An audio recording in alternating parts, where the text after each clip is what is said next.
estén les grandes weeks, the champions.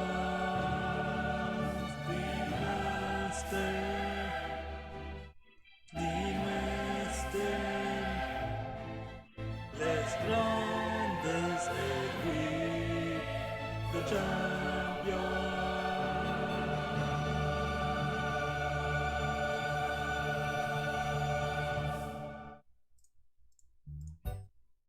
Yo guys, picture still in the way.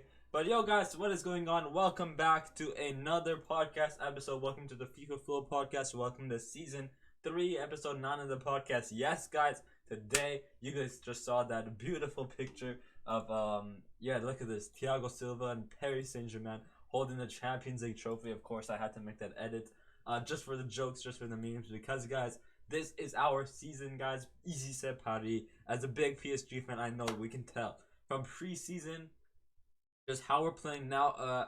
Don't mind Mbappe's ego. Other than Mbappe's ego, we are playing extremely well. Neymarzito going like the magisterial Neymarzito is back. The magisterial Lionel Messi is back. Just PSG, all the players at their best, playing at their best. Marco Verratti making beautiful defensive tackles in the midfield. We're going to talk about that in the game against Monaco. We're going to talk about a lot of transfer news. Real Madrid, Barcelona, especially Manchester United, and then UCL predictions, guys, because yes, the UCL draw has officially been released last Thursday. I was going to do a live stream on it, but it was in the morning, so I was like too tired. So a live stream in the morning, not really the best. I could have had coffee. I could have done it, but I was watching it with a friend as well. So yeah, guys. As I said, League One, Premier League. We got huge Premier League games. 9-0 for Liverpool. We're gonna talk about that. United getting yet another win. We're going to talk about the La Liga, as I said, transfer news, and then UCL predictions and thoughts to what I think is the group of death and stuff, and just big games that we should be looking out for. You guys should be looking out for. And yes, guys, we're also, do you want to do a hit reaction to the new World Cup kits? Maybe we'll have another episode talking about World Cup, guys, because I believe the World Cup is, what's the date today? It's the 30th of August. So there's 30 days in September, 31 days in October, so that makes it 61. 61 plus 20, so 80. 61 plus 20 is 81, and then there's one more day tomorrow. So 82 days, guys, until the FIFA World Cup, guys. So definitely we're going to have a few more World Cup predictions as we get closer to the World Cup. Teams are going to be, I guess, performing, doing some friendlies. We're going to have some more information on how national teams are going to be preparing for the FIFA World Cup. So we're going to have more episodes on the World Cup. So maybe next week or sometime later this week, we're going to have a FIFA World Cup episode. And then I'll also react to the World Cup kits, because, man, some of those kits are looking really, really nice. They're really fire and everything. I might have the cop, like the Mexico one looks insane. The France one, the Germany one looks insane, guys. So I might have to cop a kit. A national kit, of course. I'm going to be copying a France kit, hopefully. A Canada kit, of course, the Iran kit, because I am Persian, and of course, Mehdi Taremi. We got to support the Persian R9, guys. But yeah, going back, let's start off the episode with the La Liga, because I don't really watch the La Liga, so I don't know much that went on. Barcelona had a pretty good game week this week. It's game match day 3 in the La Liga, match day 4 for the League One and the Premier League. Actually, I think we did have a few match day 5s this week, because there is a few midweek games, so we will be talking about those as well, and giving a few predictions for match day 5 and 6, match day 6 and 7. We might also give some predictions, because we do have some pretty banging games. United, Liverpool, Real Madrid, Barcelona, and Paris Saint-Germain having some big upcoming games. Not the UCL, but league games, big upcoming league games. Let's start it off with the La Liga, guys. Let's take a look at how the table is looking. Just have to clear my throat a bit, because I just came back from work about 45 minutes ago. and I work at McDonald's at the front counter, so I take the orders. So there's a lot of talking. So yeah, let's take a look at the table. It looks like Real Madrid winning all 3 games, scoring 9 goals, conceding 3 goals, making a goal difference of 6. And then not the same with Real Betis. Real Betis looking to scored 6, conceded 1, and then a goal difference of 5. Barcelona drawing 1 game. I believe that was the first game they drew, or last was it the first match day, or the I think it was last week's match day. But it looks like Barcelona also drew. So a good start to Real Madrid and Real Betis, guys. Barcelona, Atletico, Villarreal, and an Athletic Club. Looks like they're behind by 2, and then same with Osasuna and Real Sociedad down by 3. So yeah, as per usual, every year I'd say the top 4 contenders of the La Liga for the Champions League qualification spot is always going to be Real Madrid, Barcelona, Villarreal, and Atletico de Madrid. But to be honest, Real Betis do have a chance. I think they have a really strong team as well. Of course, the Rats himself, Fakir. Who else do they have? Joaquin. Who's that other guy's name? Is it forgot his name. He plays right mid. Canales. Does he play for Real Betis, or does he play for another team? I know he's right mid, Spanish. So I thought he played for I thought he played for Real Betis, but it looks like he didn't. Bravo, who had a brilliant year last year in the Copa America. William Carvalho, I think he's Portugal, so good midfielder there. Rui Silva, who also had a pretty decent season as well, and for Portugal he does really good as well. So yeah, I really do think a good. It looks like, of course, on the table, on paper wise, it looks like Real Betis are having a really good start. As I said, they have really good players. As I said, a good goalkeeper, Rui Silva, and Bravo, and then the Rat, Nabil Fekir, who's a really strong defensive player. Not just in the La Liga, he's a really physical and defensive, or not defensive, but really physical. So that's why he's such a good player on the ball. He's really good at his shooting, and same with when he plays for France. So I do feel like Real Betis do have a chance for the top 4 this year. But let's see what goes on. So far, it looks like they're doing well. Points wise, they're tied up with Madrid, but because of the goal difference, goals scored and goals conceded, they are behind, and they are second place. But that's the table there. Let's take a look at the actual games. Let's start off with I guess the main one. We're gonna talk about mainly Barcelona and Madrid. So it looks like, yeah, Atletico Madrid versus Valencia. Good that they won there. But let's talk about Barcelona and Madrid. Those are the 2 main ones I want to talk about. Let's start off because Barcelona had a brilliant game this weekend. Robert Lewandowski scoring his first goal at home at the Camp Nou, guys, in the 24th minute, and 1 in the 65th minute. This guy right here, Robert Lewandowski, should I say, like Thomas Muller, he is the new Luis Suarez, because he did the exact same goal as Luis Suarez, the back heel, guys. He did a back heel and went into the net. So the new Luis Suarez is here. The Polish Luis Suarez is here, guys. Pedri with a beautiful goal as well, and then Sergio Roberto in the last minute just getting a touch on the ball. There's a few rebounds, and then open net, Sergio Roberto goes ahead and scores. Of course, in the last minute as well, similar to that UCL goal against Paris Saint-Germain. I think it was in 2017. It was, unfortunately. So really good game for Barcelona. 24 shots, 9 shots on target. So it looks like attackingly they did really well. 68% possession. As I said, this season Barcelona in their attack is brilliant. They got Robert Lewandowski, they got Ferran Torres, they got Aubameyang, who's looking like he might have a chance to go to Chelsea, and we'll talk about that. Actually, I don't know if we have that in the transfer area. But just to let you know, it looks like he might go. Rafinha, who's done brilliant in the preseason. He had insane dribbles. Even like currently in the La Liga, he's having some really nice dribbles. And then I think all it's left for Barcelona is, I guess, their defense. Jules Koundé, massive He just got registered in the La Liga, and he's been doing massively insane. There's a one opportunity that who's the name of this team?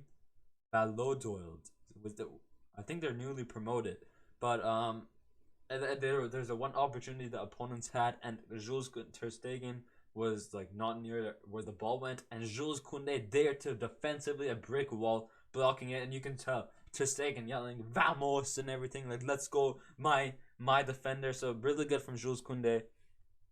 As I said, all that's left is maybe another one or two defenders, maybe like a good a fullback. It's looking like not Jules Koundé, Serginho Dest might leave the club. So one player leaving the club to United as well. So that is quite interesting. Only 21 years old, valued at 18 million. So I guess pretty decent to bring in money to the club. And then as you guys saw on the first page, it might be a swap deal. So it could be a swap deal for Aaron Wan-Bissaka. Recently, Aaron Wan-Bissaka for United, not the best fullback. So looking like a swap deal, and I'm pretty excited if this does happen. I'm not quite sure what to think of Wan-Bissaka to Barcelona.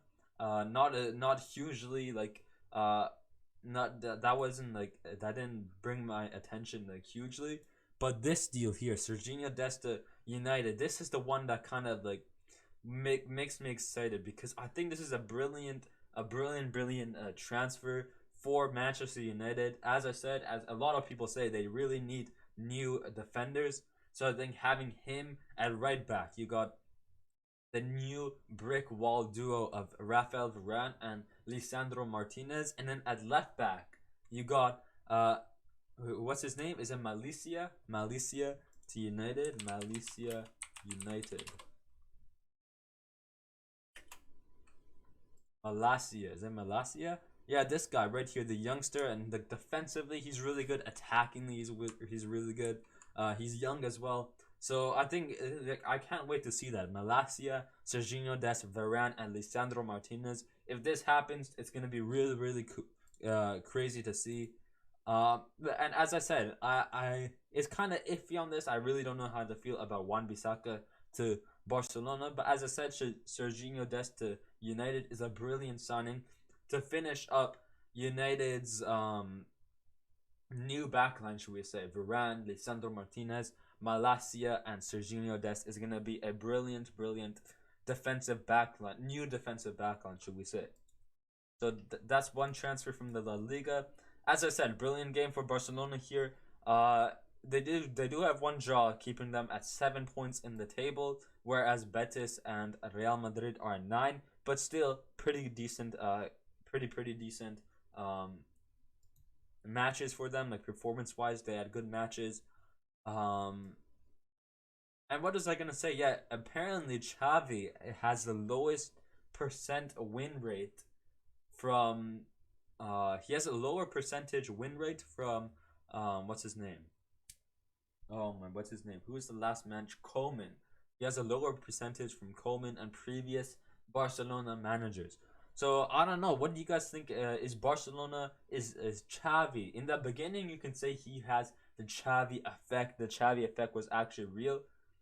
Of course, football is football, and anything can happen. So there's also some parts where it is a bit unlucky.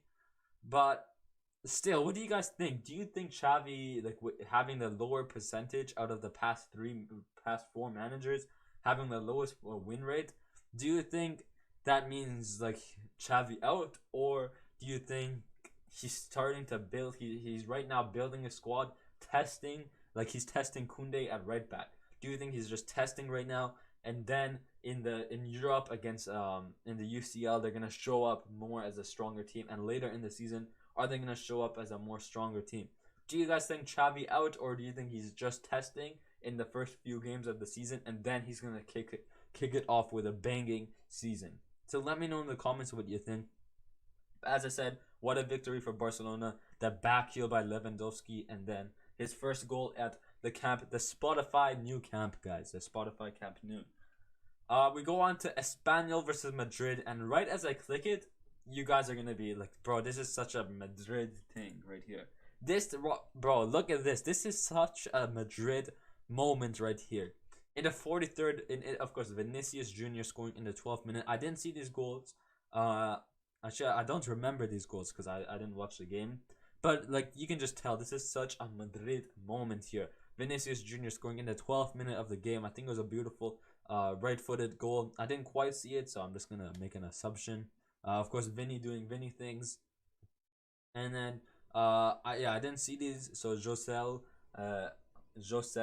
in the 43rd minute to draw stuff up. So I was like, bro, Madrid are losing or drawing to Espanyol. That's just crazy. But of course, the one and only Karim Benzema. Karim Benzema, guys. Karim the Dream, the big G, the top G of football, guys, comes and saves the day with the 88th minute winner. And on top of that, in the 90th minute plus 10, he scores yet another goal to score 2 goals this season in one game. So what a brilliant moment from Benzema. What a Madrid moment where they score in the last minutes of the game. I guess you can say it's basically not really the last minute. If it wasn't plus 10 minutes, you can say, yeah, the last minute of the game. But this third goal wasn't really a goal. 10 minutes, that's just crazy. I didn't know. I don't know what went on. Was there a lot of fouls, a lot of injuries, a lot of wasted time? I really don't know what went on. To be fair, recently, I think in the last 2 games, Madrid have been taking water breaks because of how hot it is in Spain. Like, how hot is it in not Real Madrid, in Madrid? 22 degrees, but I know they have been taking a few water breaks recently. So maybe there was another water break, so they had to add some more time because of the heat and everything. Talking about the heat, guys, this is a bit off football talk, but man, the heat in China is deadly. Apparently, one of the top 3 world's biggest waters in China has now been drained or like dried out because of the heat. So man, is it global warming? Because I really don't know. Is it global warming or is the world just changing? Because even in the wintertime, it's so much colder than it was before in the wintertime. So I don't know, because in the wintertime, bro, global warming does not have to do with getting colder in the winter. So I don't know. I don't know like much of the science stuff, but like talking about heat, I just wanted to tell you guys about that because that's just crazy. It's so hot that like the world's third biggest river has dried up. So that's what I wanted to say here. Yeah, it might have been hot. There might have been a water break which added to 10 minutes. I'm not quite sure, but overall, this is such a Madrid thing to score in the last minutes of the game. And of course, it was by the only one and only Karim Benzema. And let me show you guys this photo right here. This one right here. So I sent this to my friends. I posted on my Instagram. So as you guys can see right here, look at this guy. So once upon a time, Benzema clapped, and now he is being clapped. Does that sound a bit sus? But anyways, you guys get what I mean. Look at him. He's clapping. He's smiling at his teammates. And now he's the one with the trophy being clapped and being applauded and congratulated for winning the UEFA Men's Trophy of the Year. We talked about this in the last episode. I said he was going to win. I did also say Kevin De Bruyne would get second and Thibaut Courtois would get third. And that also happened. And then I also said that, of course, Carlo Ancelotti bringing Real Madrid back together, more together as a team, kind of more motivated by his young players, like kind of pushing his young players to play at top level, and he motivates, or he kind of what's the word I'm looking for? Like he trusts his youngsters like Camavinga, like Rodrigo, and like Chouameni, and they're playing well, so he trusts his youngsters kind of to play at high level football at such a young age. So it's good. He brings Madrid together, and that's why he also won the UEFA Manager of the Year as well. So I just want to say that about Benzema because he also scored 2 goals here. And then yeah, that's the table. That's La Liga there. One more transfer here. Looks like Sergio Reguilón, the Spanish left back from Spurs, has now gone to Atletico de Madrid. So this is also a pretty good signing. A more experienced player, 25 years old. They do have Renan Lodi, but I think there is a few rumors of Lodi. What is he, going to Nottingham Forest or going to United? Something like that. So maybe I guess Reguilon is kind of that backup option. I mean, oh yeah, it is only a loan. I did not notice that. So 1 year loan. Let's see how he does in in Spain in the La Liga. Let's see how he does. I think he'll be doing good for Atletico de Madrid. Of course, his home country. So I think he's gonna be doing better. Of course, yeah. Welcome back as well. He did play there when he was younger as well, before Spurs. So I think this is gonna be good. Who's Spurs? Oh yeah, I guess Spurs. It's not bad for Spurs because they do have the new arrival of Perisic, who's kind of like a left wing, a center mid, a left mid, or you can even say a left wing back. So I guess with Ivan Perisic, um, that's kind of the replacement for Reguilon going on loan to Atletico de Madrid. But overall, good fallback, a good I guess rotational player with Renan Lodi. Let's see how he does.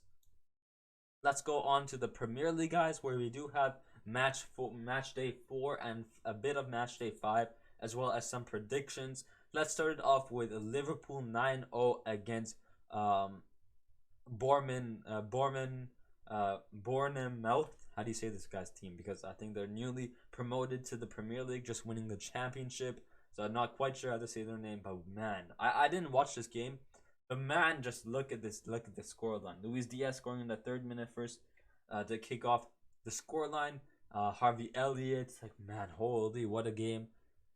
You guys can tell Mohamed Salah, of course, not on the scoreline because this guy is the craziest flop of all time. Maybe not flop, but he's literally, man, it's literally, this is the line right here.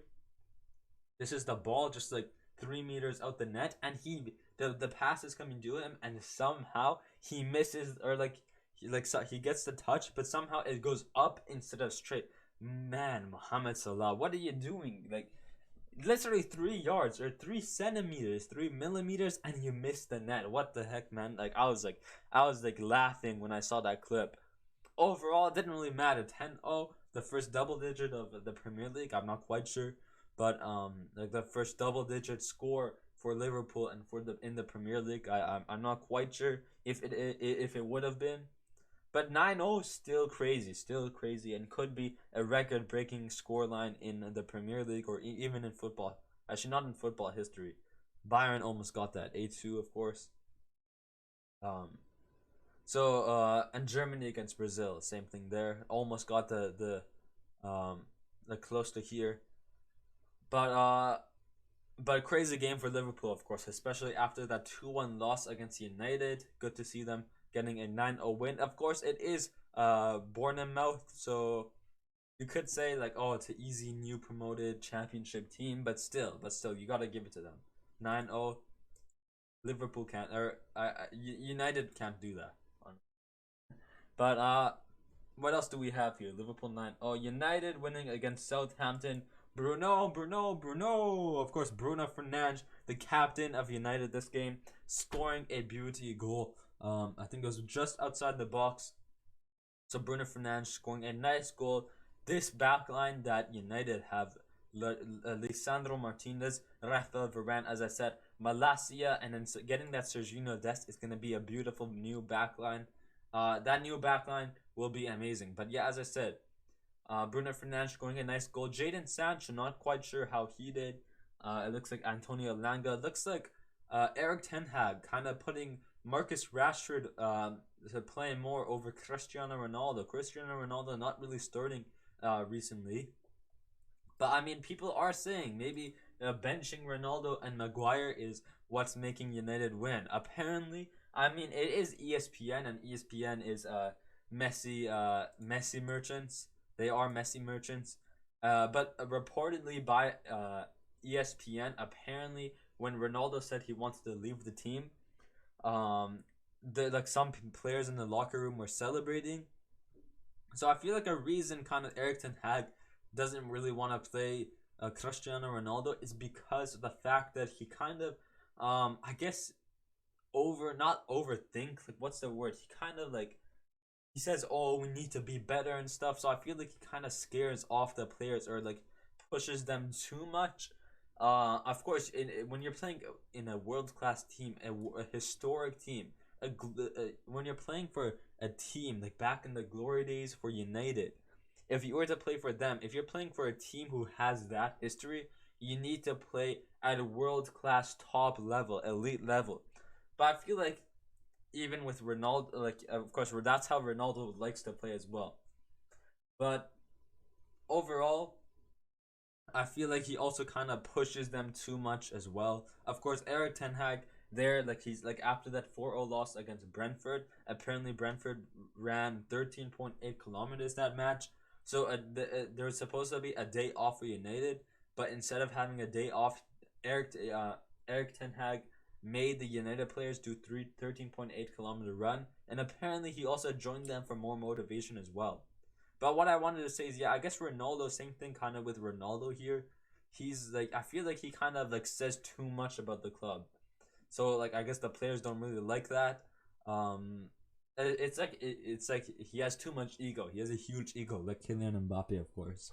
But yeah, that's what I just wanted to say. Maybe benching Ronaldo and Maguire is the key to winning for United. So yeah, good win for United here. Getting them yet another 3 points, bringing them back into the top seven. Oh wait, never mind, not top.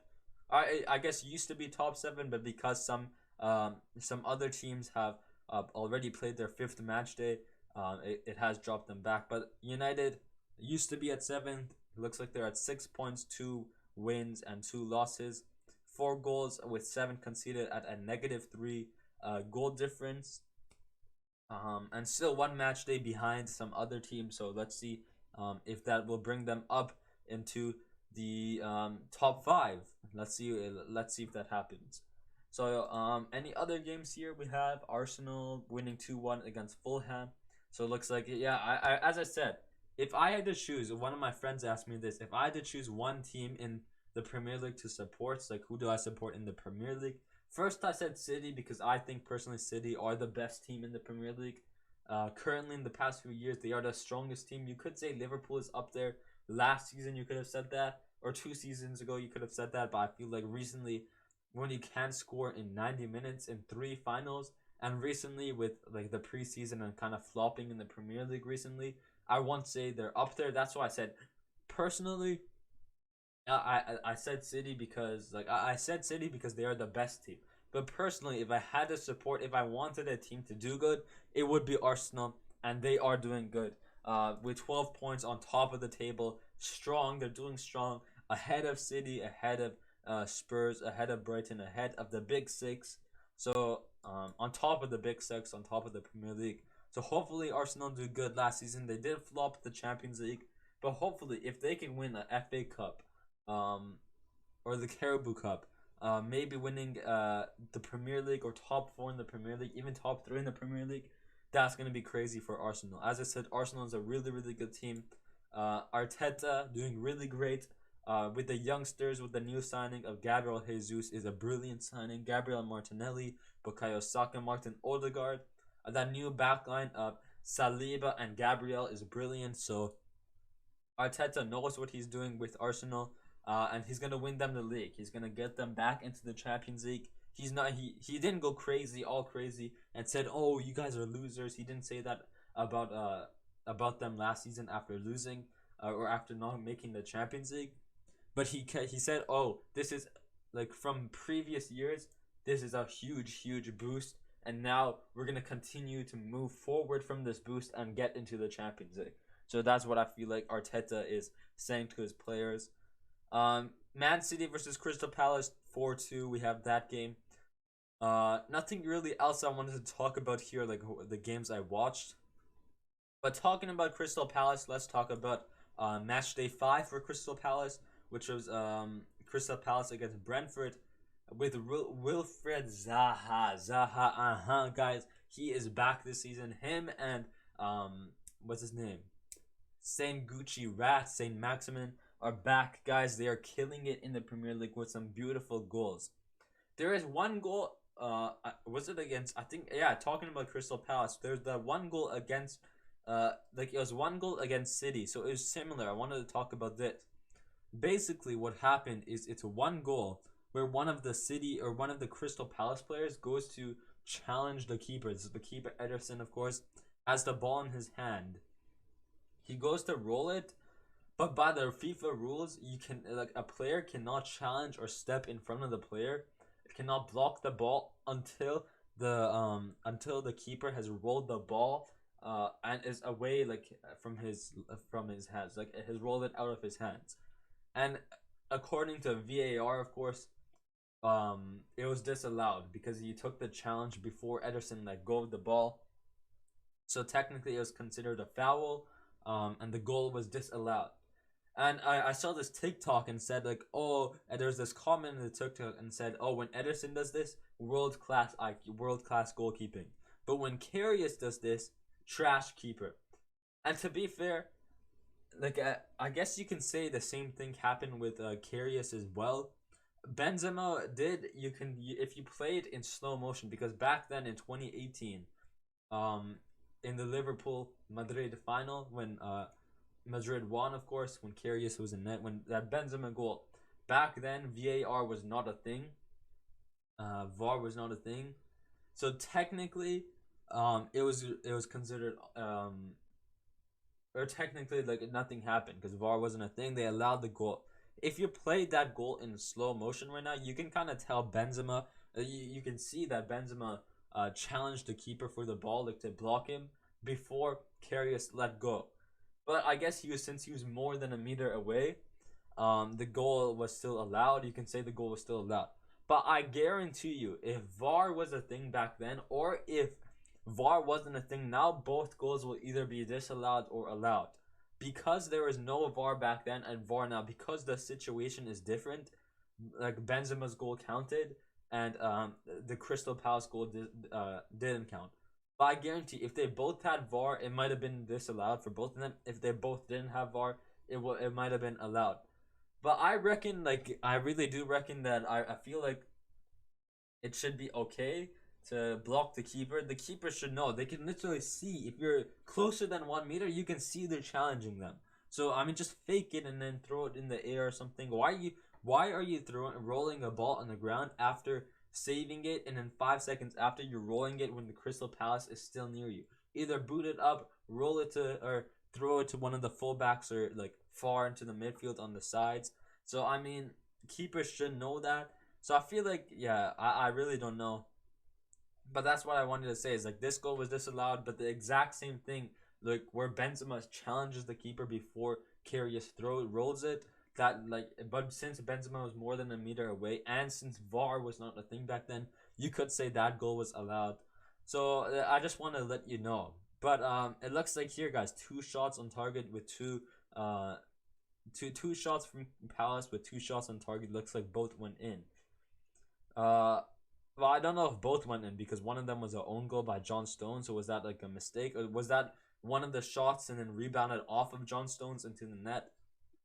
Not quite sure. But man, of course, City, of course, going to be dominating them with 18 shots, 75% possession, of course. Man, KDB, man, he is going to go out to be one of the world's, at least in Premier League, he's going to go as one of the world's, or one of Premier League's best center defensive midfielders. If I had to choose the best midfielders in the Premier League, I would say it has to go to Steven Gerrard, Kevin De Bruyne, of course, and then Fred, guys, McTominay or Fred, of course. But yeah, that was the Crystal Palace I wanted to talk about from this week. Zaha, and then against City as well. Chelsea losing 2-1 to Southampton. Okay, that's crazy. Of course, recently Chelsea not been doing the great, losing a lot of their center backs. I think now they have Koulibaly and Thiago Silva. Of course, Koulibaly, brilliant signing. Looks like, I think officially that what's his name? He plays for Leicester, I believe. Fofana, is it Fofana? I think Fofana is his name. He's a Frenchman, French center back. And I think he's officially gone to Chelsea. And I really, yeah, man, unfortunate for Chelsea because they have lost a lot of center backs. Of course, they didn't sign Jules Koundé. They lost, what's his name? They lost Christensen. I think also Cesar Azpilicueta might be going to Barcelona. So they might lose yet another player here. Of course, he has a lot of experience, great fullback, Great fullback, great center back, defensively, physically on the ball. He's shooting, attacking wise, he's gonna be brilliant. So it looks like that's also rumored to happen. But yeah, not looking good for Chelsea. So let's take a look at the table. As I said, Arsenal on top. Uh, City and Spurs trailing by 2 points. So will they catch up? Let's see what happens. Hopefully, of course, Spurs win yet another game to be on top by 2 points, and hopefully City lose. Predictions for I think we have a few good games upcoming. West Ham Spurs tomorrow at 11:45 a.m. I'll be watching that. That's gonna be a pretty nice game. Liverpool Newcastle, can't wait to see that. Let's see if Saint Max scores. I think Newcastle recently with the new signing of where is he? With the new signing of Alexander Isak, we talked about this last week. This is gonna be a brilliant signing for a brilliant player for Crystal Palace. I think they're doing brilliant recently in the transfer market. They have a really strong team now. I think what's his name, Trippier? Did he go there recently? So I think they're doing good. That new, of course, yeah. Look at this Newcastle with that new ownership from last season, 500 billion or 300 billion or something like that. That's helping them a lot. So they're looking strong. Arsenal, Aston Villa, that's gonna be a good game. And then Leicester United. So a really good games. I can't wait to watch West Ham Spurs with the new signing of Lucas Paqueta, guys. Did we not put it here? I guess we didn't put it here, but yeah, it looks like Lucas Paqueta has signed from Olympic Lyon, the Brazilian that apparently was supposed to be the next Neymar, the next Dino. Um, Not really there. He didn't really hit that potential, but I mean, still a brilliant player for Brazil and Lyon. Now going to West Ham. So West Ham, their midfield cooking up there. I think they got who is that? Guimero, the Brazilians. I think they have him.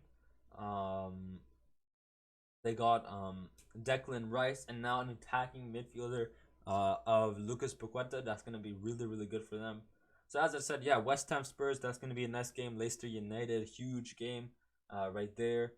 Of course, United winning more trophies than United, winning more Premier League titles than United in the last 5 years, or the last 6 years. When was it? 2016 or 2015-16. So in the last 7 years, Leicester have won more Premier Leagues than United.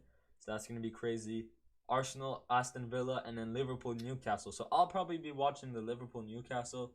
Maybe I'll watch a bit of the first half of the Arsenal Aston Villa game, and then I'll definitely watch that United game as well. Although I do have a dentist appointment, I believe on 11:30 on Thursday. So maybe after my dentist appointment, I'll catch a bit of that game. But I am also gonna go to the field, so I'll probably watch the highlights and do another episode on that. Now that there is midweek games this week, or this in the middle of the week, there is midweek games. Maybe I'll do another episode for matchday 5 on. Maybe I'll do another episode on Friday. I was planning that on Thursday. I was planning to do a room tour, or sometime next week before school starts. School starts on Tuesday, so I'm thinking on Monday, next week Monday, I'm gonna be doing a room tour. This Thursday, I have a dentist appointment at 11:30, so I might go to the field after, or I might do an IRL vlog as well, guys. So keep an eye out for that IRL vlog. You can see how my shooting is IRL. My shooting is so inconsistent. Either I do insane shots or I do terrible. So let's see how that vlog turns out. As I said, maybe another room tour as well. Or not another room tour, but you guys can literally see my room here. You can see my whole room kind of. But I'm planning to change it, and I'm planning to show you guys kind of what the setup is. Hopefully, I'm planning to change it, just because I kind of like something new. It's kind of cool to change your room every now and then, but also for the podcast, guys. A lot of this is mainly for the podcast to have a better background, kind of more like football jerseys in the background. So like I really like to keep my podcast at high quality, and every week, every podcast, I plan to make a better quality video. So everything is for you guys. It's really fun making these. So thank you for watching. Thank you for the support. But yeah, guys, I might do a video, a vlog, and then maybe another episode on Friday for these midweek games. So keep an eye out on my Instagram and on my personal Instagram. Both links down below. Keep an eye out there of whether I'll be posting. So yeah, guys. As I said, yeah, these 4 games in the next 2 days are gonna be amazing games. I'll watch this game. Mainly watch the Liverpool Newcastle game, but I'll watch a bit of the first half of Arsenal and Villa, and then maybe watch the highlights of Leicester versus United because I might be a bit busy. Same with West Ham Spurs. I'll watch the highlights of those because we have some pretty nice games. And since I have Fubo TV, it's all free on there with the League One, with the Serie A, of course, brilliant app. But the Zone is better. The Zone is better. And then predictions, I guess, like games I want to keep an eye out on. Sunday, September 4th, Man United versus Arsenal. Hopefully, Arsenal win. As I said, if I had to choose a team to support, I wanted a team to do good, it will be Arsenal. So hopefully, Arsenal win that. Newcastle Crystal Palace, as I said, Zaha and Saint Gucci Rat, Saint Maxim ASM, Saint Alan, is it ASM Alan Saint Maximin, both having a brilliant start to this season, scoring beautiful dribbles, beautiful outside the box goals, and beautiful goals in general. So it's gonna be ASM versus Zaha. Of course, you have to have that Persian kind of touch to it. Zaha. So those are going to be nice. Chelsea, West Ham, hopefully Paqueta plays against Chelsea because that's going to be a big game as well. So those are my predictions there. And I think, do we have any other big games upcoming? We'll probably talk about them on another episode. But as I said, those are the games for them. Those are my, keep an eye out on these 4 games tomorrow and on Thursday. And then United Arsenal this weekend. I'll probably have a video on Friday talking about the midweek games. And then midweek for League One as well. But that's the Premier League games, guys. We also have transfer news to talk about. Done deal. Ajax and United have reached an agreement for 95 million plus 5 million add-ons for Anthony to Manchester United, as you guys can see right here. So what a signing. What a huge signing. 100 million? Is it worth 100 million for Anthony? I feel like there's better options. Marco Asensio for 30 million with maybe Mourinho. You could have got that duo option for Madrid. Maybe save some more money for Dest. But I mean, if you have money, why not go ahead and spend it to make your team better? Overall, what a beautiful man. Did you see that? I don't know if you guys saw, but Anthony this weekend, his dribble against who was it? Ajax, or should I say Ajax? Ajax FC. Who was it against? Matches. What are the recent matches here? Against this team right here. Anthony, beautiful dribble against this team. Was it this team or the one of the previous 2 games? Beautiful, or maybe it was this game here. I missed this one. But beautiful dribble by Anthony. Beautiful dribble. Nutmegs the fullbacks and the defenders twice, and then unfortunately misses a shot. But just a beautiful dribble to get into the box, and hopefully he can bring that technical, skillful, level or performance to United to help them score more goal-scoring opportunities. I know he's gonna be the guy who's gonna be skilling and dribbling everywhere on the wing, running down the wing messing up all Premier League defenders. So let's see how he does. Will this be a good deal? Of course, he wanted to move to United. Of course, in historically a big club. Maybe not now. They're not a big club, but let's see if he helps. I really hope he does well. Because man, this guy is a magician, skillful, technical player on the wing. So this is a crazy signing. For 100 million, I don't know if it's quite worth it, but still gonna be a crazy signing, crazy player. We got some rumors here of Gvardiol. It looks like people have to keep an eye out on this guy because in the Bundesliga for RB Leipzig, he's a brick beast.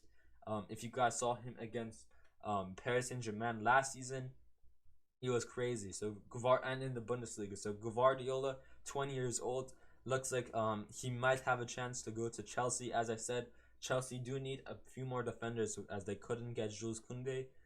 The departure of Andreas Christensen, and maybe the departure of Cesar Azpilicueta. So getting some new defenders in. They did get into Thiago Silva. I think, as I said, that other guy, Fofana from Leicester, I think they are getting him.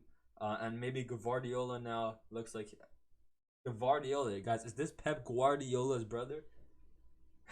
his stepbrother. It's his stepbrother. His stepbrother, guys. Pep Guardiola's stepbrother. So maybe him as well. As I said, Chelsea do need defenders, and especially when you're losing 2-1 to Southampton, man, there's a problem. Looks like Akanji might go to Manchester City. Rumored there. Not quite sure what to think of him here because I feel like he's such a good center back for Dortmund as well. Who did Dortmund have? Dortmund. Who are the defenders? I think they recently got a Bayern defender, SUIIIII. Did SUIIIII go here? Who do they have in defense? Akanji, of course. Hummels. They got Hummels, SUIIIII. Yeah, SUIIIII from Bayern, so that's a good deal there. But who is the one transferring? Akanji. So I feel like not huge defenders, at least not huge ones that I know. Koulibaly, the fake Koulibaly guys. I think he's like, yeah, Rafael Guerreiro, the fullback from Portugal. I feel like SUIIIII, Akanji, Guerreiro, that's a good pairing for if you're playing a 3-back. I feel like that's pretty good for Borussia Dortmund. So maybe not letting go of Akanji is the best option, but at the same time bringing some money into the club. He's 27 years old. Maybe bringing some money into the club and signing yet a younger player,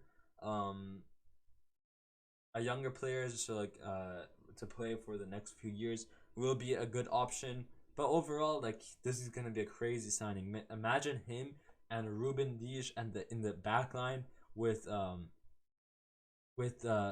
Walker and Cancelo. Holy. So that's a rumor there, and then another rumor, Renan Lodi to oh, okay, so yeah, I guess so. Yeah, we talked about Reguilon's loan move from Spurs to Atletico de Madrid, and I did say he could be a rotational player with Renan Lodi, but I guess he's there to be a new permanent, and not a permanent, I guess a new loan, a short-term loan, 1-year loan for Atletico de Madrid. It looks like he's gonna be there as a starter because Renan Lodi has officially gone on loan as well to Nottingham Forest. And to be honest, guys, Nottingham Forest looks like they are killing it recently. Who do they have? Is it Dean Foster? Is that his name? Dean Henderson. Nottingham Forest. I think they got Dean Henderson from United recently, and he's been killing it, man. Is it Dean Henderson? Please tell me. Is it this club? Yeah, Dean Henderson from United, man. He's killing it. That when he had the hat on against who did they play recently?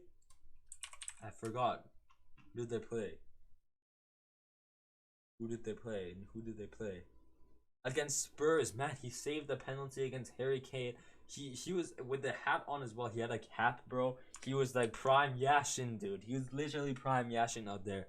So to be honest, Nottingham Forest, they are cooking up a pretty spicy club with Dean Henderson, with what's his name from United, Jesse Lingard, and now with a loan of Renan Lodi, they are cooking up a pretty decent club. So yeah, that is I guess that's the reason why Reguilon is also on loan to Atletico de Madrid, is because Renan Lodi is also out of the club.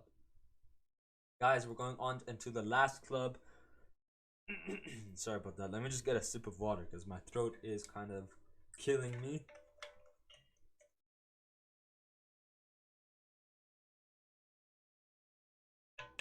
This best water bottle here. I had a dream where I lost this water bottle and I was very sad because this is the best water bottle. Look how much water I drink every day. Crazy. Keeps it cold as well. But yeah, guys, so going back to football, going back to the podcast, last league over here, talking about some transfer news in the League One, and then UCL thoughts and predictions as well, guys. Let's talk about, I guess it's mainly just going to be Paris Saint-Germain, SUIIIII, best club in the world. I don't know why I just slapped myself in the chest, but Paris Saint-Germain versus, okay, going to the table, let's look at the table first. Actually, no, let's just talk about the game. As you guys can tell, PSG versus Monaco, Paris Saint-Germain versus Monaco, not ending well. Our first draw of the season, not a loss because we are still unbeaten this season, but first draw of the season. And of course, PSG and Monaco every single year is always a huge game because Monaco don't underestimate Monaco. They have a really strong team. Their backline, very physical team. A lot of people do say the League One is a farmers league, but you gotta keep in mind this league is a more physical league. They are way more of a physical league, and this game was a challenging game for us. We conceded in the 20th minute of the game. Unlucky, very very unlucky. And then um, right after Kevin Volland scored, he got injured, so that was kind of weird. I really wished he got injured before, so then that goal wouldn't happen. But uh, but yeah, I know I don't want him to get injured bad. Of course, I hope he gets better and hopefully he plays. But I really wish like he didn't score, of course, because I really wanted to win. But man, this game was FIFA in real life. I guess maybe now you can say FIFA is a decent game because it is kind of real, and like you can see it's real from this game because, bro, Paris Saint Germain, Messi, Neymar, and Mbappe, bro. Oh my! I think we hit the post, like we hit the post like at least over like 5 to 6 times that game. Messi almost getting a beautiful goal outside the box, almost getting a beautiful magisterial goal, dribbled by Mbappe, passes to Messi, almost outside the box goals, but hits the post. And Mbappe, he passes it to Messi, goes around into the box, hits the post. Mbappe there, open net because the keeper is on the other side. But Mbappe also hits the post, and you can tell Donnarumma was like he didn't like he was like, oh my, what is going on? So man, I was so mad. I was so like, are you kidding me? I was so like really really mad and everything because man, I think we hit the post this game 6 times almost. So I was like getting really really mad and really angry, like I like really sad and mad. Like, oh, come on, how unlucky do we have to be? But overall, we had some pretty good dribbles from the team. As I said, Marco Verratti. I posted it on my personal Instagram as well. Marco Verratti, what a player he is on the ball. He makes insane passes to make goal scoring opportunities on the ball. He's brilliant on the ball, like to dribble around players or like dribble around players through the players in the midfield, and defensively he makes brilliant defensive tackles. He has a few good tackles this game. So as I said, Verratti dominating that game as well in the midfield. And Ramos, man, Ramos. He looks like he's coming. I guess with us kind of playing the new 3-4-1-2, Galtier playing the 3-4-1-2. Um, when you're playing a three back, the two outer center backs kind of push up a lot. And recently, like, it looks like Ramos kind of goes like when Hakimi and Ramos, like Hakimi's on the right back or right mid, you can say in the 3-4-1-2, and you can kind of see sometimes Ramos does kind of go around him and get a cross in. You can kind of see that happens a few times. So Ramos becoming more of an attacking, bro. He almost got a bicycle that game as well. It kind of I think rebounded off the keeper. He controls it with his chest, and then he almost does a bicycle, and like just a reaction from Messi because Messi's there. Messi just like turns around. He's like, "Oh, what's going on? You're trying to copy me and stuff." So it's just funny to see Messi's reaction. I guess Ramos almost scoring that bicycle would have been crazy, but man, we had so many opportunities. As I said, unfortunate goal from Monaco because you can tell Marquinhos is ready. Marquinhos was there. He kind of did that offside trap, but Ramos and Kimpembe kept them on. They weren't ready for that offside trap. They weren't ready for that through ball. They thought Marquinhos would run back rather than push up for an offside trap. But unfortunately, it went a through ball, and Kevin Volland goes on the scored and then gets injured somehow after. I didn't really see the injury, but unlucky there. As I said, Neymar scoring a penalty as well. Apparently, there was a handball, which got called. Actually, there was a handball, and then after the handball, Monaco almost went on a counter attack to score. But then the PSG players were yelling at the ref and stuff to go. They were like complaining that it was a handball. The ref goes to check VAR, and apparently it was a handball. And of course, you guys already know after the incident of Mbappe walking and then not getting the penalty and stuff, missing the penalty, and then Neymar scoring and maybe doing a celebration, kind of offending Messi. Uh, Mbappe, you'd expect that Mbappe would have got the penalty, but Mbappe and Neymar talked it before taking the penalty, and let Mbappe let Neymar took the penalty and congratulated Neymar for scoring the penalty as well. So that's what I like to see from the team, is working out things together. Both getting a chance to score penalties throughout the season, to score goals, to get assists, to make dribbles throughout the season. So that's there shouldn't be just one player always taking the penalty, always taking the free kick. It should be a team, like a team cooperation, a team decision on who to take the penalty. So good to see that they're like both getting the chance to score a goal, score assists, and score penalties, take set pieces as well. So yeah, Neymar scoring in the 70th minute. As I said, we hit the post at least 6 times, so unlucky. But other than that, as I say, Monaco is a strong team and they are a really physical team, so it was a challenging game for us. So it's really gonna, like, I can't like, let's see what Christophe Galtier kind of changes now. Is this gonna change tactically with the players? Is this gonna change how we play? Man, Renato Sanchez kind of looking like a fraud. I mean, he was kind of on his off game. I think another reason why we lost is because we didn't really have that creative midfielder. Of course, Vitinha suspended, unfortunately. But now, with the Vitinha coming back, hopefully he does well. Fabian Ruiz from Napoli, 26-year-olds on a 5-year contract until 2027. That's going to be a brilliant signing for us.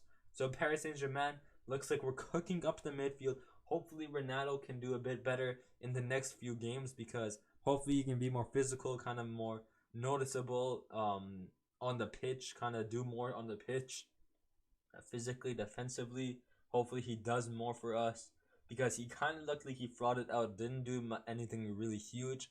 So hopefully he does more in the next few games. Overall, as I said, it looks like we're cooking up the midfield. Renato Sanchez, Fabian Ruiz, the Spanish midfielder, and then Vitinha as well. 3 new midfielders who's gonna change. This is gonna change everything. And with the departure of, here's the Fabian Ruiz for 25 million or 23 million, reported fee for a 5-year deal. But with the departure of Leonardo Paredes, I believe for 20 million, loan to Juventus with a mandatory buy option, I think, depending on like the situation or stuff. Looks like with the departure of Paredes, with Idrissa Gueye, it looks like we are bringing in some money to the club, and we're also gonna be, and the departure of what's his name, Gini Wijnaldum to Roma. With the departure of 3 center mids, it's good that we're bringing in 3 new center mids as well, 3 creative midfielders rather than defensive midfielders. As I said, I really wish that we got to keep Leonardo Paredes, because defensively, creative chances, on the ball, he's brilliant. His passes are good. His dribbling, defensively, as I said, physically, he's really, really great. But as I said before, I also did say that him going to Juventus is also going to be a great signing. Pogba, Paredes, Locatelli, that's going to be a brilliant midfield. Of course, not Neymar. Di Maria is already at Juventus, his Paris Saint-Germain Argentinian teammate as well. Former Paris Saint-Germain and current Argentinian teammate as well at Juventus as well. So good to see them linking up again at another club. So that's also going to be really cool to watch. And also that PSG and Juventus are also in the same UCL group, which we're going to go on to right after the League One topic of the video, League One section of the video. With them in the same group, it's going to be quite interesting to see how Di Maria and Leonardo Paredes kind of play against their former PSG club, because Di Maria was made at PSG. Of course, he had his time at Madrid, had a kind of a flop time at United, but at PSG he was he was a star at PSG. He was a magisterial player at Paris Saint-Germain, and now he's gonna be facing his former club. That's gonna be quite interesting. So yeah, good. I guess a good deal for both teams, for PSG and for Juventus, to cook up Juventus's midfield. Talking about midfield players at PSG, Marco Verratti rumored to go to rumored that Man City want to target Marco Verratti if Bernardo Silva leaves to Barcelona or Madrid. So hopefully it doesn't happen. As I said earlier when we talked about the PSG Monaco game, and I posted on my personal podcast, my personal Instagram as well, that Marco Verratti, I know he spent 10 years at the club. 2012, he was a young, he was 19 years old in 2012, and now he's 29 years old. 10 years later, so a new challenge to the Premier League, to a team like City, is gonna be crazy. Imagine him and Kevin De Bruyne together in the midfield. That's gonna be crazy. Um, but I mean, yeah, as I said, a new challenge for him would be, I guess, interesting to see. But so I know he has spent 10 years at PSG, but still, I feel like this club has made him the player that he is today. In my opinion, he is our best midfielder currently at PSG. He is our best midfielder. So hopefully we don't lose him. As I said, he's brilliant defensively on the ball, creating opportunities. I hope this doesn't happen. But if it does happen, we do have Fabian Ruiz, Renato Sanchez, Vitinha. But overall, still, I really hope this doesn't happen, because this is he is such a good player. Honestly, my favorite, one of my top five. Maybe you can say top three. Actually, maybe not top three. Maybe you can say top four. But definitely top five favorite midfielders or favorite players at PSG. So that's gonna be crazy. David Luiz to Leicester. Is this real? Oh my! Imagine, it's a joke. Oh yeah, imagine that happens. That's gonna be crazy. And then last topic about PSG transfer is talks between Napoli and PSG for Keylor Navas have cooled down or even died down, as if PSG were becoming reluctant to part with the keepers. So it looks like they might want to keep him. He is a world-class player for what he did at Madrid, and for PSG, he is a brilliant keeper. So maybe like playing a few games in the season, I feel like Donnarumma is still going to be the main keeper, playing more games than like Donnarumma playing more, like 80% of the games, 85, and then Keylor Navas gonna be that substitute keeper, the backup keeper, playing 15% of the games. That's not a bad idea. I think even he wants a few more games, but he is getting older as well. Of course, winning Champions League with Madrid, kind of nearing the end of his season, so he maybe like playing less games, or not end of his season, end of his career, diving down near the end of his career. So maybe playing less games is what he also likes or doesn't mind. But going to Napoli is also going to be not bad. Going to I could see him at Napoli for sure. So let's see. Is he gonna stay? Is he gonna leave? Because we already have Donnarumma, so I'm fine. Donnarumma, great goalkeeper. As I said, yeah, PSG Monaco. Unfortunate, we did play really well. We just talked about that game. Uh, and then I don't know, Marseille Nice, also a crazy game, 3-0 for Marseille, who's also a really physical league. PSG Marseille is a crazy, one of the, if not the craziest game of the craziest derby. I think it's a derby. Like, you know how there's the El Clasico of Spain and of in Spain of Madrid and Barcelona. I guess this is kind of like the La Clasico, La Clasica. Is that how you say it in French? La Classique. I don't know. What am I saying? What am I doing, man? But mid-game week, mid-game match day in the League One, we got some pretty decent games. Lille versus Nice. We got, of course, the PSG game versus Toulouse, who's currently, I think they're newly promoted into the League One. So if we lose here, this is gonna be quite interesting.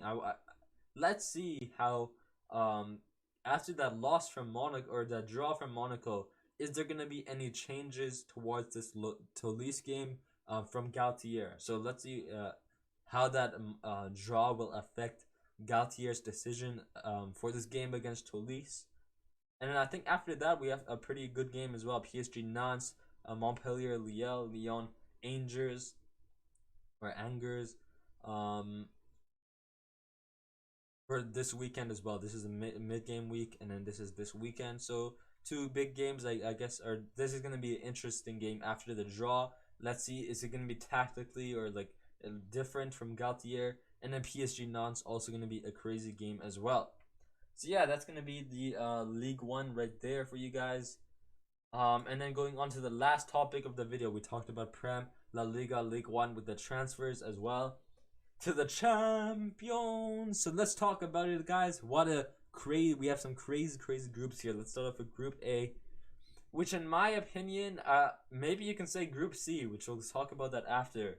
You can say Group C, looking at it here, taking a peek there. You could say that is the group of death here, but I think like evenly spread out, like to four separate I think like spread out evenly to like you guys get what I'm trying to say here. Like if you were to choose like four teams like spread out evenly who all have a chance of qualifying and not qualifying, I'd say that's Group A. Because here there's a really like there could be a chance that Liverpool don't qualify, because I feel like Napoli, Ajax, and Rangers are also three strong teams as well.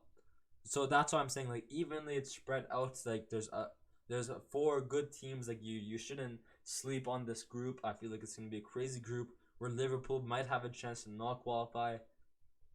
Ajax doing great in the Netherlands league. So that I feel like they're gonna definitely move on. Hopefully, I feel like they're gonna have a good season. That season, when was it? 2019 was it, or when is it? I forgot when it was. Was it 2019? Where they? Wait, when was it? Ajax UCL final.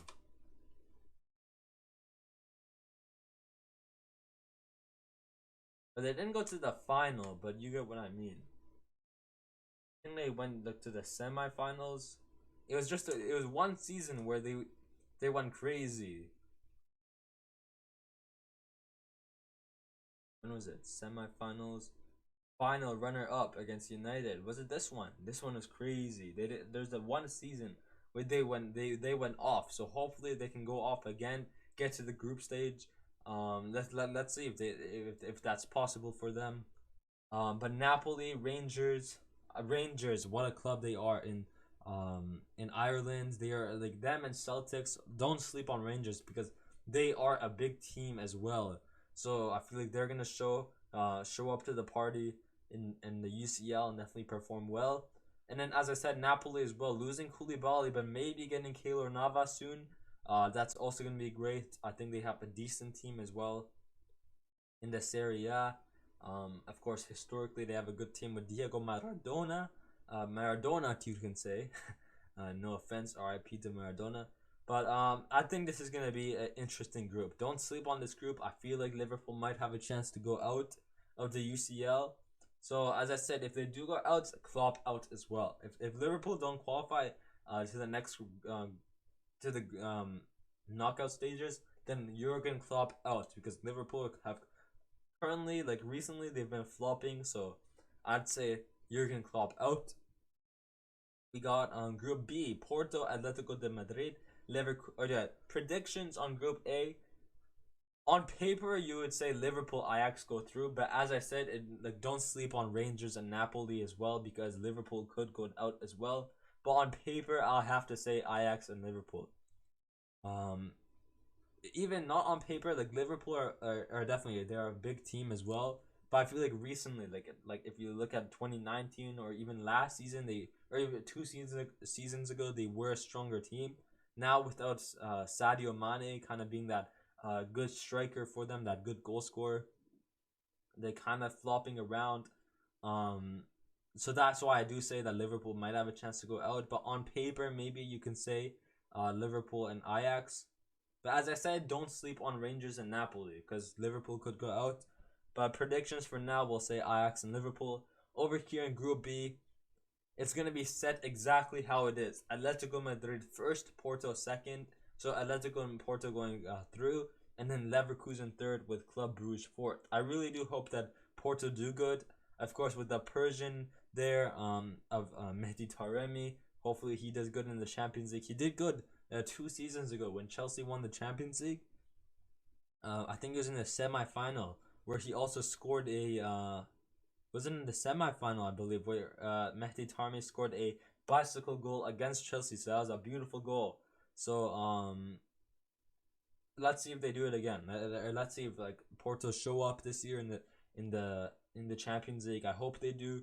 man, if Porto and PSG, that's gonna be a cool game. Taremi, of course. I don't know who to support, the Persian or the best team in the world, ici Paris Saint-Germain. So yeah, as I said, predictions here: Porto and Atletico de Madrid going through. Now, Group C, guys. Let's get a RIP, guys. This is the meme group right here, because if Barcelona beat Bayern, there's gonna be so many memes and jokes about Bayern, like Barcelona getting revenge on Bayern, Lewandowski leaving Barcelona or leaving Bayern to join Barcelona and now scoring back on Bayern. But if Bayern beat Barcelona, there's also gonna be a lot of memes that, like, because Bayern and let me know in the comments what is a bigger match, a bigger rivalry, Bayern versus Barcelona or Barcelona versus Madrid? What do you think is a bigger game, a bigger rivalry for Barcelona? In Spain, it's definitely Madrid and Barcelona, but I'd say in Europe, it's gonna be Barcelona Bayern. But overall, what do you think is more of a rivalry for Barcelona? So yeah, guys, if Bayern beat Barcelona, there's also gonna be so many memes. So I just can't wait for that. As I said, in the La Liga recently, they've been doing good. The new attack that they have, the new defense of Jules Koundé, Christensen, that's gonna be really good as well. So this is gonna be a crazy, crazy game, Barcelona versus Bayern. I cannot wait for that. Even Inter Milan is also gonna be a really good game. I do think that Bayern and Barcelona will still go through, but man, if Barcelona don't go through, man, that's gonna be such a meme and such a joke. And unfortunately, rip this team. What is this? Victoria's Secret, Victoria Pleasant, bro. This is Victoria's Secret, guys. The Russian version. I don't know. Is that Russian group? I don't know. No offense, but like, yeah, you get what I mean. Okay, this team here, this group here, also looking at semi, maybe the second or third group of death here, or the second or third group that you shouldn't sleep on is Eintracht Frankfurt, former Europa League winners who did brilliant. Spurs making a comeback into Europe, into the Champions League. Sporting and Marseille. So I'll say Spurs and Marseille go through, with Eintracht Frankfurt at third and then Sporting fourth. But honestly, like, on paper, I'll say that maybe Eintracht Frankfurt over Marseille to go through. Maybe Marseille third, Sporting fourth, Spurs first, and then Eintracht Frankfurt second. Maybe you can say that. I think I'll go with that. Yeah, Spurs first, Frankfurt second, Marseille third, and Sporting first or fourth. I think I'll say that. Spurs, of course, with the new signing of Perisic, with Kulusevski. I think they have a good attack, a decent a decent defensive backline as well. With a new signing, or the new official Romero from Argentina, that center back. He was actually from Atalanta from the Serie A, and it looks like he was on loan to Spurs, and it looks like he's officially signed for Spurs. So I guess they have Spurs do have a good center back, a good backline as well. So I think they'll be doing decent in the group stage. As I said, Spurs first, Frankfurt or Marseille second or third. Like, I'm not quite sure, do I put Frankfurt second and Marseille third? Because don't sleep on Marseille. They are a really physical team as well. So physically they do insane, and they mess teams up. Like in the League One, they're really physical team, really strong team. So that's why I say I'm not quite sure. But Frankfurt, their fans are crazy. Last season in Europe, in the Europa League, they were crazy. So they could also get second, which I'm thinking would happen, and Marseille third, with Sporting fourth. That's my prediction there. Group E, we got AC Milan. That's how Yaya Toure, the way he pronounced the names of these teams was kind of hilarious. But AC Milan, guys, not AC Milan, AC Milan, getting Chelsea, RB Salzburg, and Dinamo Zagreb. So this is gonna be pretty cool. AC Milan, AC Milan, and Chelsea. That's gonna be. I'll say they're gonna both go through RB Leipzig. This is a exact order. It's gonna be right here. Current Serie A champions, AC Milan. So I feel like they're gonna do strong this season as well. Rafael Leao gonna go crazy in the UCL. Of course, Madrid getting an easy team. Of course, bro, Madrid and Shakhtar, 3 years in a row now. 3 years in the group stage in a row now. Madrid and Shakhtar. Honestly, RIP Shakhtar, man.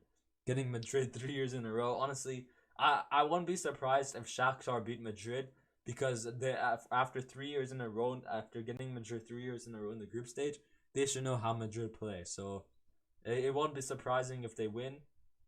Leipzig and Madrid. I think Leipzig and Madrid will be going through. This is the exact order here for me as well. But as I said, Rangers and Celtic, the top big teams in the Irish league. So don't sleep on Celtic as well. I feel like Celtic are a strong team. So maybe they'll get third and maybe have a chance to go to Europa League, and maybe Shakhtar will get fourth. So don't sleep on Celtic. But Leipzig, Madrid, I think those two are the teams that will be going through. Leipzig last season they gave PSG a bit of struggle in the group stage, so don't sleep on Leipzig against Madrid as well. But as I said, it's not gonna be like I won't be surprised if Shakhtar beat Madrid or draw Madrid because after playing them 3 years in a row in the UCL group stage, they should know how Madrid play. So, man, what the heck, man? 3 years in a row, that's crazy. Same with Inter. Is it Inter Milan? I think if Inter and Madrid were together instead of Shakhtar and Madrid, I think that would also be 3 years in a row. Imagine Shakhtar, Madrid, and Inter all 3 years in a row together. Man, that would have been hilarious. But unfortunately, Inter Milan and Shakhtar were in the same group. So yeah. Group G, Man City, Sevilla, Dortmund, and Copenhagen. So Copenhagen getting fourth, of course. Recently, I feel like I think with the departure of Erling Haaland, I feel like Dortmund won't be doing the best, but they do have Adeyemi, Haller, so I feel like they might be the new striker that Dortmund need. Nicolas Sule, defensively for Dortmund, he might be doing good. So not quite sure how Dortmund are gonna do. I feel like they're kind of on the downfall recently. I feel like their academy though, their youth academy, it's just like they sign a lot of good players and sell them for high. Dembele, Lewandowski, Christian Pulisic, of course, the LeBron James of football. We got yeah, we said Usman Dembele, Erling Haaland, so the Aubameyang. So they have a lot of players who they bought for cheap and sold for more. So their academy is really good. Their I guess the people that their scouts are good, and then they sell them for more. So they're really good there. But I feel like on the pitch, it's kind of they're going into their downfall. And I really do think that Sevilla are the stronger team over Dortmund. So in my opinion, the group will be exactly how it is: Man City first, Sevilla second, Dortmund third, and Copenhagen fourth. As I said, I don't really watch the Bundesliga a lot, so not quite sure about Dortmund. But on paper, player-wise, with the recent departures, I do say that Dortmund will be getting third. And of course, my favorite group with Paris Saint-Germain. Of course, EC Paris, my favorite team, the team I support in it. My favorite group with PSG, Juventus, Benfica, and Maccabi Haifa. I think that Maccabi Haifa is going to be the team, the easy team that will get 3 points on.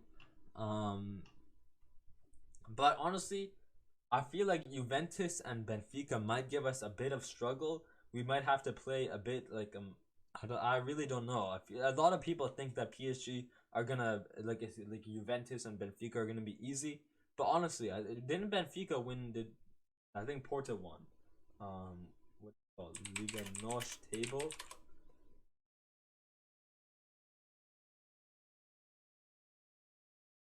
Or Benfica got third, but like overall, Benfica are definitely like a top challenger, top three challenger in the Liga NOS. Benfica, Porto, top like they're always up there fighting for the league. So don't sleep on Benfica as well. They do have some pretty good players. Grimaldo, I think, is it Pizzi or Rafa? They have a pretty decent team as well. Don't sleep on them. Um, did they have Darwin Nunez as well? So, uh, if he was still there, that would have gave us a lot more challenges. But as I said, on Juventus, they're the new attack and their new team with Paredes, Pogba, Locatelli in the midfield, Di Maria, Chiesa, and Blahovic up top, Cuadrado,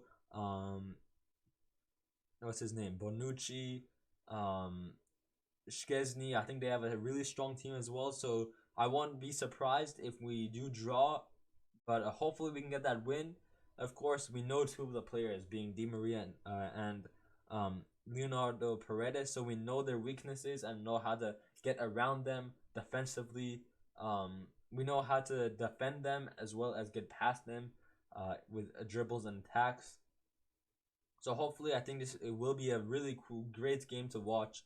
And then I think Juventus Benfica is also going to be quite interesting. As I said, Benfica strong team in the Liga NOS, and I really was it Benfica last season, UCL. Oh man, we're already here. I didn't. Was it Benfica last season?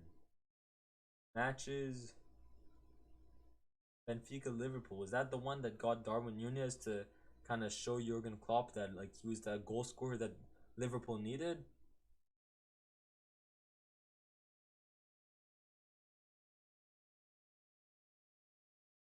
Oh, I unfortunately I can't see, but you guys get what I mean. I think it was Benfica who was the team that Darwin Nunez was on, and they did really good against Liverpool as well. So I'm not surprised if Benfica go through instead of Juventus, because recently, like in the past few years, Juventus haven't really won the the Serie A or haven't been like huge in Europe. But I feel like this is their season to come back with a brilliant new team of Chiesa, Vlahovic, and what's his name, the magisterial Di Maria, and then the new midfield of the return of Paul Pogba and the new signing of Paredes, a great midfielder.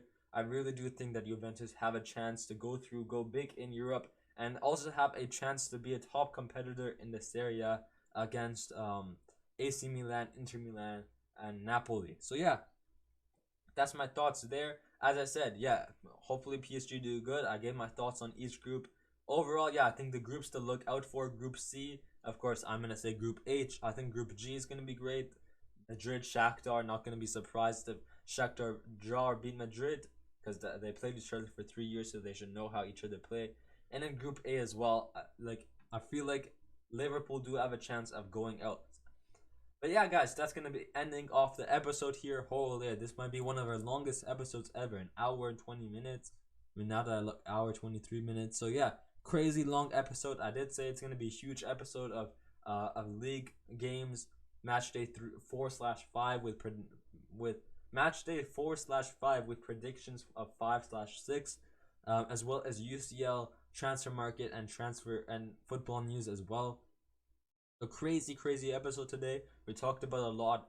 As I said, we might have a video this Thursday because I'm going to the dentist appointment on at 11:30, I believe, on Thursday, and then the field is like right by there, so I might go take a few videos of me dribbling, taking some free kicks, set pieces of penalties, just shooting, like going down the wing, cutting inside and shooting the ball, curved top bins. So I might take a few videos of me and my friends kind of balling, kind of like a vlog, getting ready, going to the field, and then playing, and then uh, yeah, I might do a vlog there just to show you guys my shooting. And if you guys like that, I will post more of those. Of course, school upcoming. I am joining a football team, so maybe I'll take some. Like if my parents come to watch, they can take some video of me, and then like I'll post like a clip on and stuff on the channel. Um, so hopefully we can do some more IRL. As I said, next Monday after I kind of change my room design, I'm hoping to do a room tour, um, and kind of like a setup tour how I record these podcasts and stuff. I'm always um like planning to improve the podcast quality and everything, and just to give you guys the best football podcast on YouTube, of course. Um, so yeah, hopefully we can get a guest on the channel soon as well. A new guest, maybe Gareth again, maybe Eel, who's a Liverpool fan. Maybe just another guest, one of my friends who's a United fan. Maybe we'll get him on the channel. Maybe my cousin.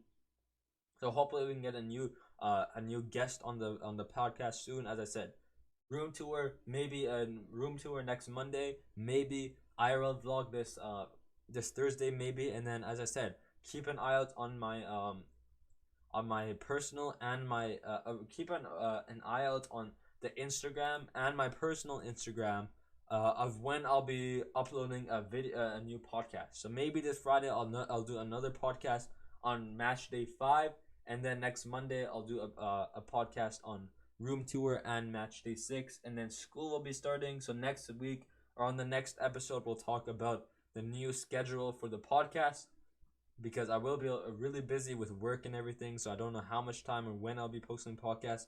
So we'll talk about a new schedule next week. Overall, huge episode today. Hope you guys enjoyed. We talked about a lot. Hit that subscribe button, hit that bell, hit the like button as well if you guys enjoyed. As I said, give me your thoughts below of the stuff we talked about today. If you want me to talk about anything else, let me know in the comments below. But for now, have a great day. Stay positive, stay happy, stay safe, stay flow, and I'll see you later. Peace.